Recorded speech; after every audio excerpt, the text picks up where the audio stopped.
of Lord Mungo Murray shows him wearing tartan with wonderful colours, and today we're wanting to try and recreate some of the dyeing processes using materials that would have been available at the time: cochineal, madder and weld. We're going to be trying these 3 different types of natural dyes on 4 different types of material. We're going to be using woven silk, silk fibre, wool from a modern day domestic sheep, and Teeswater wool, which is an older breed with much longer hairs to it, therefore you can weave a higher quality fabric out of it. The cochineal is an insect. Didn't come into the country, it's originally South American, so at the time it was an absolute luxury import good, luxury material only afforded by those of a lord's station. You grind the insect up to produce the dye, the insect's dried out, it's ground up into a fine powder, and then water is added to it. This will give a deep scarlet.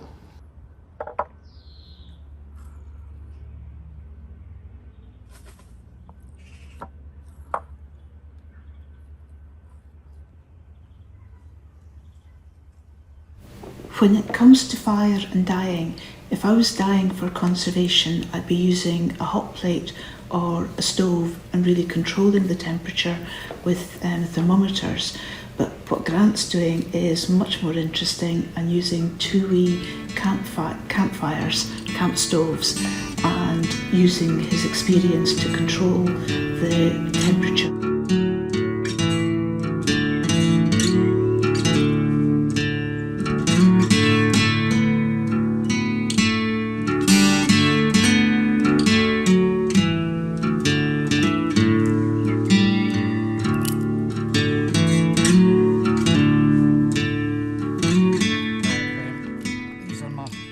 Homemade natural fire lighters.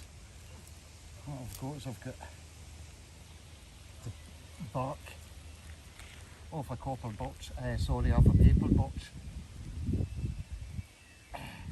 wrapped round with a dod of cotton wool as a fire lighter. And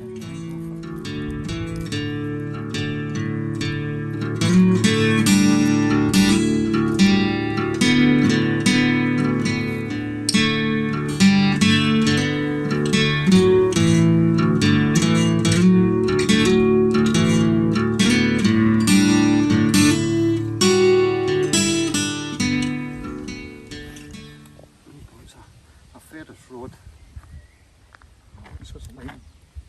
I'm not sure exactly what it is, but it's the same pyrite that you put in cigarette lighters, and then you just spark it with. There we go. Once the flames have taken hold, what you have to do is slowly feed the fire with twigs, because what you're wanting to do is you're wanting to build up a base of glowing coals. These give a far better temperature than just the flames of the twigs themselves. It's a steady rather than a fluctuating heat, and when you're trying to control the precise temperature, it's much easier working on coals than it is working on flames.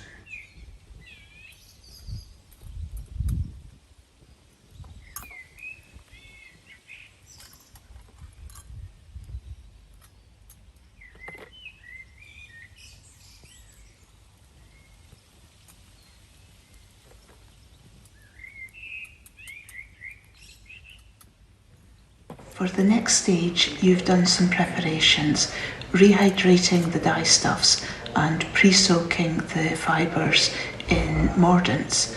The mordant is sodium sulfate or glubber salt, which is used to fix the dye stuff to the fabric and prevent fading or washing away.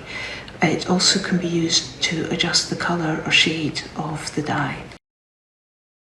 A ridiculous concentration of cochineal dye because we've got a short boiling time on it. Yep. So what I've got is I've got the silk fabric here. I've got a hank of natural silk thread here. I've got a bit of just your common everyday wool here, And then I've got that's a tease wool. At this stage, what I do is I put the concentrated dye mixture into the wool. This obviously doesn't give enough volume to completely cover the fabrics, so pour in just enough water to cover them and then get them on the heat.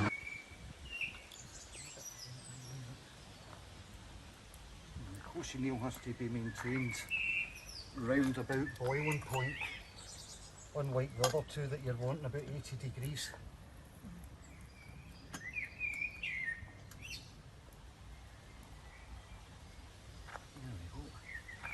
And then the whole knack of these wee stoves is to just keep feeding in twice. Right. So we'll get these set up. So, I think it was, what was it? It was Turkish red they called the colour that they got out of madder root. And I think cochineal's just easier to use. I think it gives a better colour. It's easier to use because you've got like a 3 or 4 step process of treating it with various salts to get madder to work. The madder's really interesting, and the turkey red, because of course there's the strong connection with Glasgow and turkey red in the 19th century. Cochineal, I think that probably replaced ochel or crottle, which was a lichen dye that produced beautiful purples and dark reds, but was very light sensitive and would fade away to white.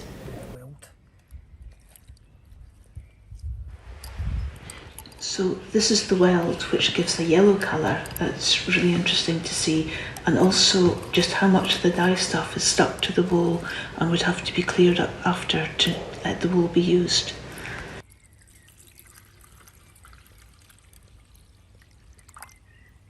And that doesn't seem to be showing a great deal of yellow, so we'll see what happens when we boil that. I've had all of these soaking for 24 hours because we were starting off with dried ingredients. Once we've got the first pot on the boil, being the cochineal, which generally takes a longer and more intense temperature to effect the change, then we start setting up the secondary stove so as that we can get the other 2 dyes on. From this point on, it is just a steady process of juggling pots between fire sources and feeding the fires in order to maintain a steady temperature.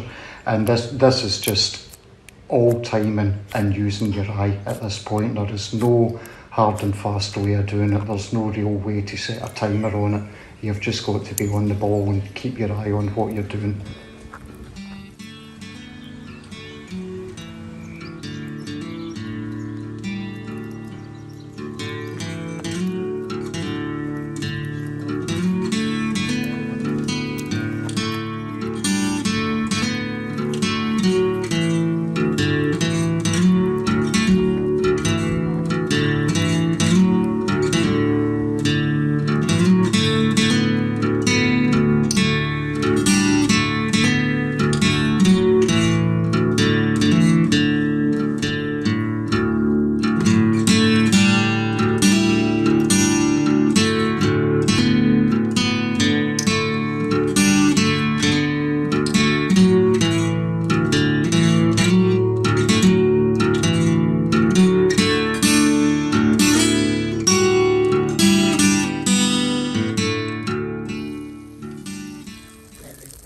Definitely see a yellow tinge to it. That's for sure. I want to tell you what it looks like. Yeah, I know. There's the 2 different types of wool. That's the, was it tease wool? There, and that's the stuff we had in the cupboard. But that's definitely taken, the higher quality wool is undoubtedly taking the colour better than that.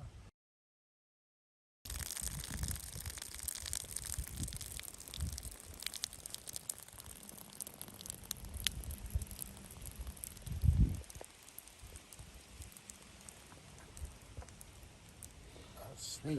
Oh, Yeah, well, that definitely took. Yes. Oh, wow. You can also see the glue that you get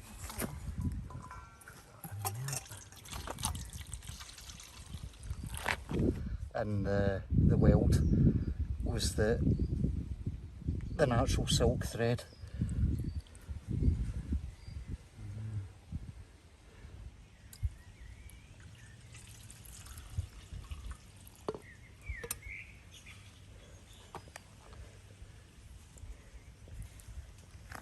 It's a different shade.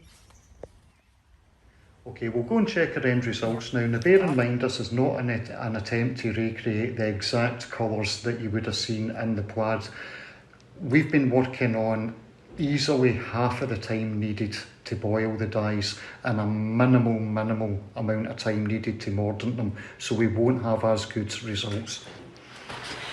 What I've found really interesting seeing them is the importance of the expensive fabrics, how the silk and the cheesewater wool have taken the colours up more deeply, and I can see how luxurious they would be. The other big lesson for me is the importance of controlling the fire.